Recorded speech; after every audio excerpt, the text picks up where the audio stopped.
Meus queridos irmãos e irmãs, celebramos com muita alegria esta grande solenidade dos apóstolos São Pedro e São Paulo.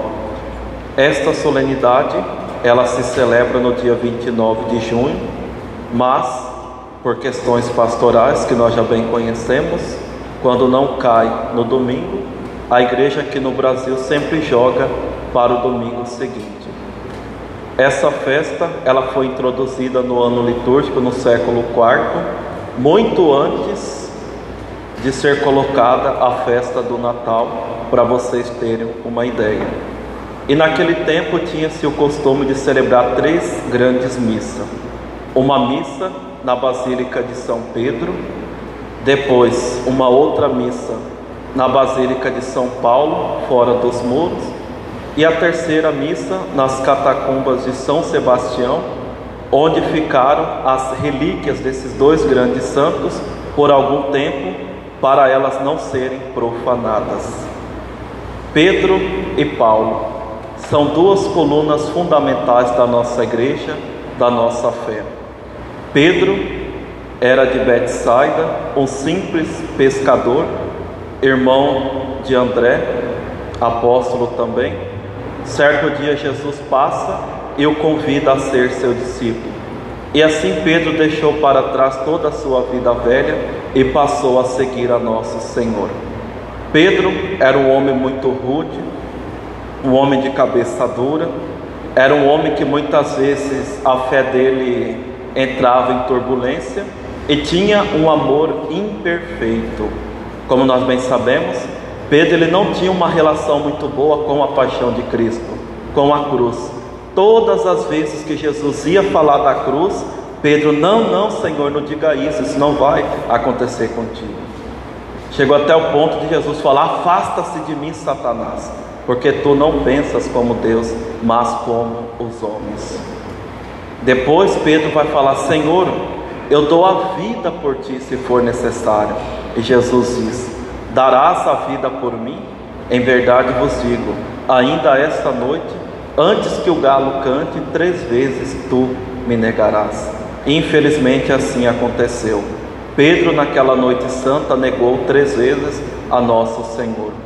Ensina-nos a tradição que depois Pedro se arrepende dessa traição, dessa negação, e depois ele vai chorar os seus pecados, seus arrependimentos aos pés da Virgem Maria.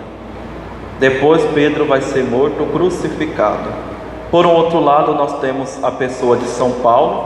São Paulo foi um grande fariseu no início da sua vida, estudou na famosa escola de Gamaliel, era um homem muito culto, um homem muito inteligente. Como fariseu, ele perseguia a igreja nascente. É da responsabilidade dele a morte de muitos cristãos, até que um certo dia ele estava indo para Damasco, Jesus Cristo ressuscitado aparece para ele. Naquele momento ele cai do cavalo, ele se converte. É interessante lembrarmos que a nossa conversão acontece quando nós caímos do cavalo, quando nós deixamos o nosso orgulho, a nossa soberba, aquele pensamento que muitas vezes nada muda, né? Então é o momento que acontece a nossa conversão. E a conversão de Paulo foi sincera, que de perseguidor que ele era, se tornou foi perseguido por muitos outros. Depois, com toda aquela formação que Paulo tinha, foi ordenado por São Pedro, um apóstolo também, e assim Paulo ajudou com a missão da igreja, na sua evangelização, com as suas pregações, com as suas cartas. Paulo é tão culto, mas tão culto, que é muito bom para nós, confortante, ler as cartas de São Paulo. Por isso que muitas pessoas são apaixonadas e devotas pela pessoa de São Paulo, por causa do seu discurso, por causa da sua pregação. Pois bem, o Evangelho de hoje foca na pessoa de São Pedro. Por quê? Porque nos lembra o mistério petrino. O que isso significa? Significa que Deus quis colocar uma pessoa à frente da sua barca. Essa pessoa naquele tempo foi São Pedro, que hoje nós cremos que foi o primeiro Papa e atualmente o Papa Francisco é o seu sucessor. Primeiro Jesus pergunta: o que os outros por aí falam de mim?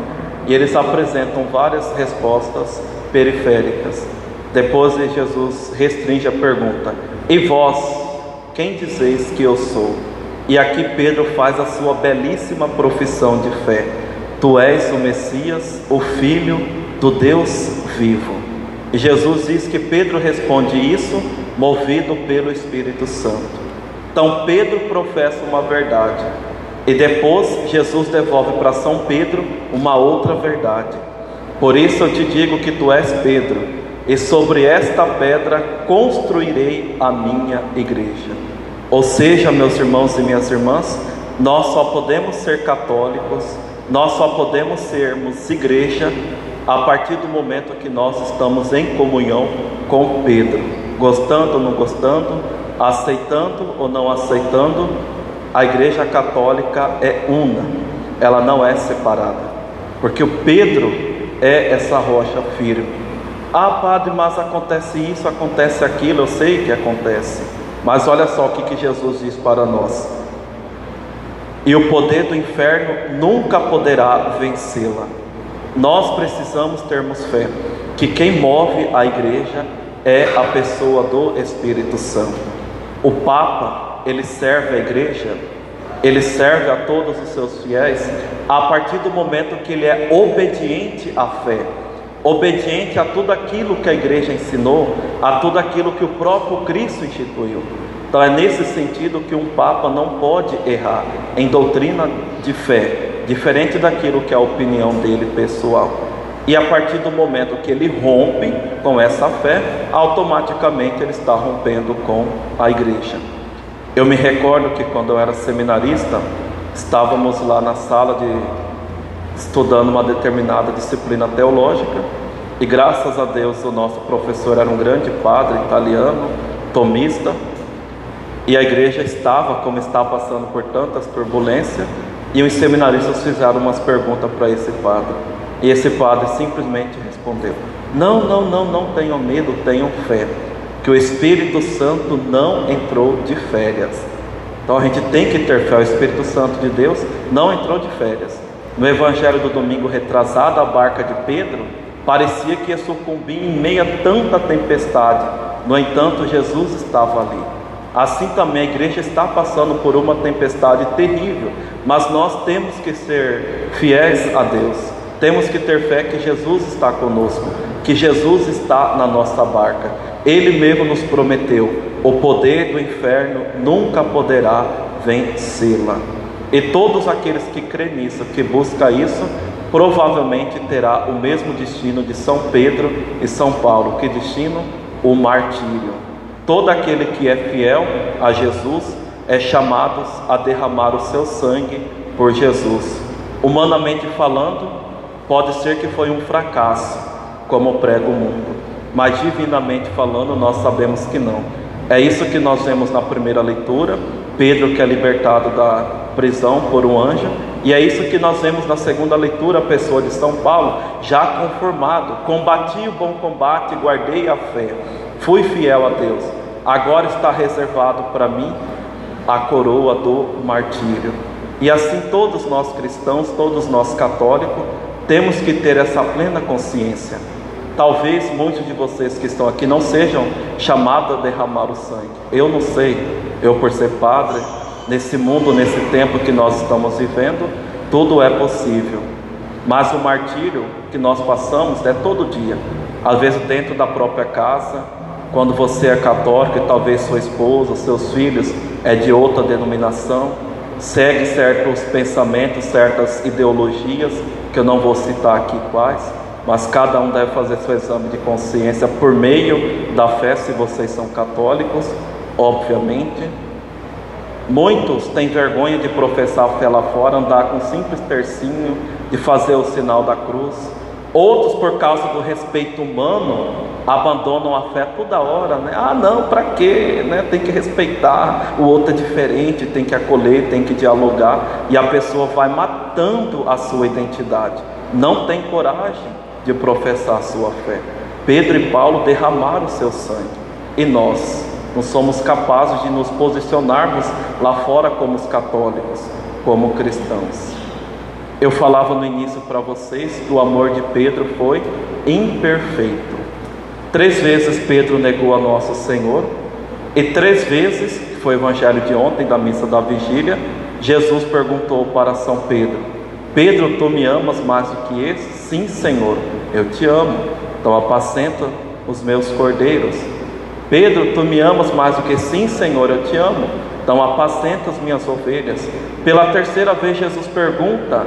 Pedro fica triste porque ele lembrou que 3 vezes ele negou Jesus lá atrás. E Jesus estava insistindo. E Jesus diz: apacenta as minhas ovelhas.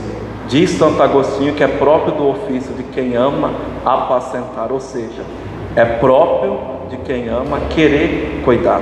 E a partir daí, daquela resposta de Jesus, a igreja nos apresenta 3 degraus do amor. O primeiro é quando nós amamos com a nossa própria vontade. O segundo, quando nós amamos com a nossa vontade, mas isso em função do outro.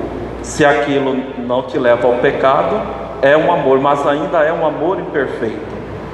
E o terceiro é o amor perfeito, quando a nossa vontade se funde com a vontade de Deus. Aqui é prova que a conversão está acontecendo, porque você já não faz mais aquilo por obrigação, mas para querer agradar a Deus. E assim aconteceu com Pedro, até o último momento da sua vida, meio que deslizando com aquele seu amor perfeito. Conta-nos uma tradição bem antiga, que na perseguição de Nero, Pedro queria fugir daquela perseguição. Então ele procurou uma comunidade cristã fora de Roma para se refugiar.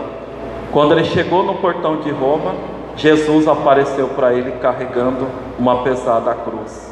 E ali Pedro pergunta para Jesus: Quo vadis, Domine? Para onde vais, Senhor?